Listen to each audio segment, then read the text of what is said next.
உணவால் இணையும் உள்ளங்களுக்கு வணக்கம். இந்த வீடியோல பூரிக்கு உருளைக்கிழங்கு மசாலா எப்படி செய்யலாம்னு பார்க்க போறோம். இது செய்யறதுக்கு என்னென்ன தேவைன்னு பார்த்துடலாம். நான் ஒரு பெரிய சைஸ் உருளைக்கிழங்கு எடுத்திருக்கேன். மீடியம் சைஸா இருந்தா 3 எடுத்துக்கலாம். வெங்காயம் 2, அது இந்த மாதிரி கட் பண்ணி வச்சுக்கலாம்.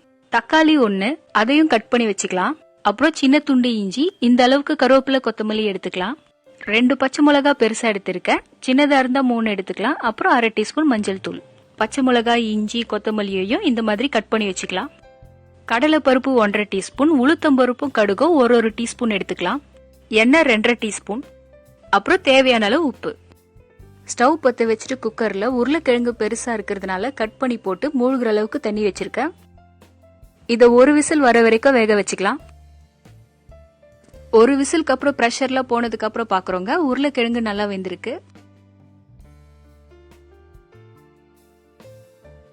உருளைக்கிழங்கு சூடு ஆறுனதோ தோல் எடுத்துட்டு கையால இந்த மாதிரி 1-2 மசிச்சு வச்சுக்கலாம். இப்ப ஸ்டவ் பத்த வச்சுட்டு பாத்திரத்துல எண்ணெய் ஊத்திக்கலாம். எண்ணெய் சூடானதும் கடுகு போட்டு பொரிய விட்டுக்கலாம்.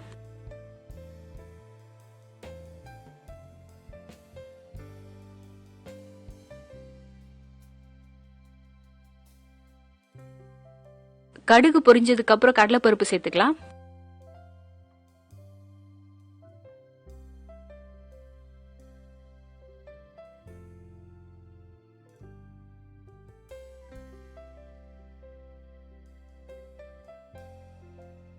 இப்ப இது கூட உளுத்தம் பருப்பு சேர்த்துக்கிறோம். இது பொன்னிறமா ஆகட்டும்.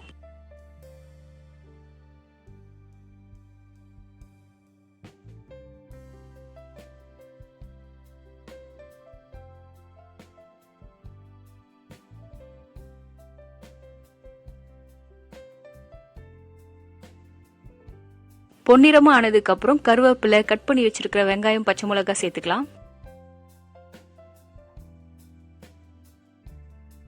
வெங்காயம் சேர்த்து கொஞ்ச நேரம் வதக்கினாலே போதுங்க, பொன்னிறமா ஆகக்கூடாது.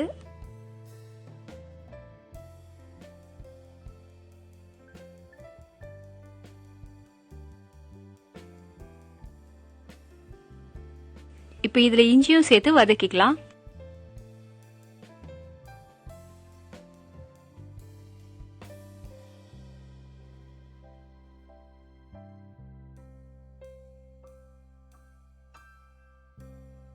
இது கூட கட் பண்ணி வச்சிருந்த தக்காளி சேர்த்துக்கிறேங்க.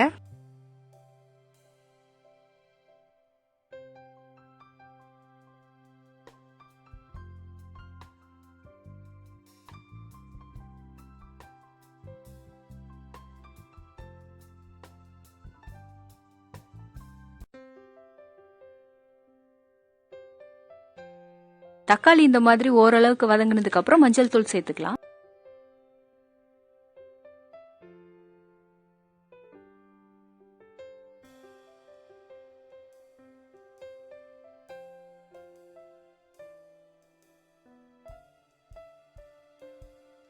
ஒன்னே கால் கப் அளவுக்கு தண்ணி சேர்த்து ஸ்டவ் லோ டு மீடியம் ஃப்ளேம்ல வச்சுட்டு 1 நிமிஷத்துக்கு இது சூடாகட்டுங்க.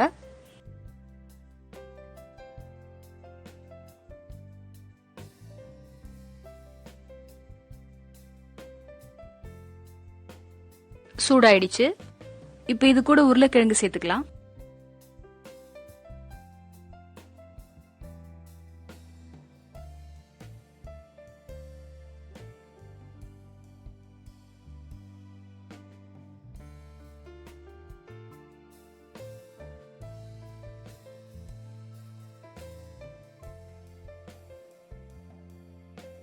கூடவே இதுக்கு தேவையான அளவு உப்பு சேர்த்து 2 நிமிஷத்துக்கு கொதிக்க விட்டுக்கலாம்.